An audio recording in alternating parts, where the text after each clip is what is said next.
Tension tension আমাদের সবারই কম বেশি আছে, কিন্তু অতিরিক্ত টেনশন এটা খুবই খারাপ। প্রতিদিনের অতিরিক্ত টেনশন আসলে এক ধরনের নীরব বিষ।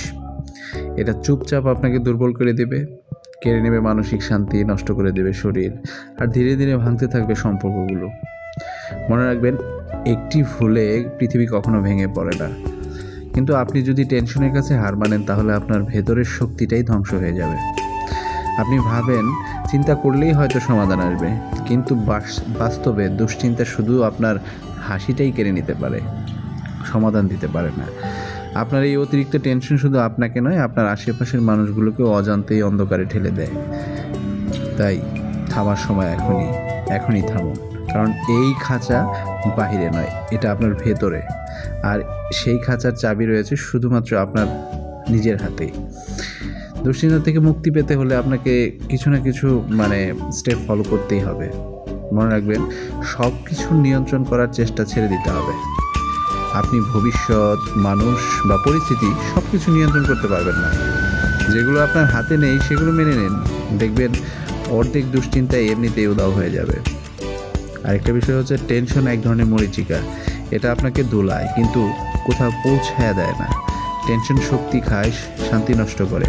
হাসুন, গান শুনুন, প্রিয় মানুষের সাথে সময় কাটান, এটাই আসল হয়তো শক্তি। এই শক্তিটাকে আপনার অবশ্যই মেনটেন করতে হবে, আর ধৈর্যের শক্তিকে গ্রহণ করতে হবে। জীবনটা কোনো সিনেমা নয় যে এক মুহূর্তেই চাইলেই সব কিছু বদলে যাবে। সময় লাগবে, কিন্তু বিশ্বাস রাখুন একদিন সবই ঠিক হয়ে যাবে। রাত যত অন্ধকার হয়, সকাল ততই কাছে আসে। এবার নিজেকে ক্ষমা করতে শিখতে হবে। আপনি অন্যকে ক্ষমা করতে পারেন, কিন্তু নিজেকে পারেন না কেন? নিজেকে কেন পারবেন না? নিজেকে ভালোবাসুন, সময় দিন। ভুল করলে আবার উঠে দাঁড়ান। আপনার সবচেয়ে বড় সহায়ক আপনি নিজেই হতে পারবেন। তারপর যদি বলি, নিজের প্রতিক্রিয়াগুলো নিয়ন্ত্রণ করতে হবে। পৃথিবীকে বদলাতে না পারলেও নিজের প্রতিক্রিয়াগুলো আপনি বদলাতে পারবেন। প্রতিদিন নিজেকে বলতে হবে, আমি শান্ত থাকবো, আমি ইতিবাচক থাকবো, আমি পারবো। এই বিশ্বাসই দুশ্চিন্তাকে আপনি শিকড় পরাবে। শেষ কথা, চিন্তা করে আপনি না অতীত বদলাতে পারবেন, না ভবিষ্যৎকে নিরাপদ করতে পারবেন বা নিয়ন্ত্রণ করতে পারবেন।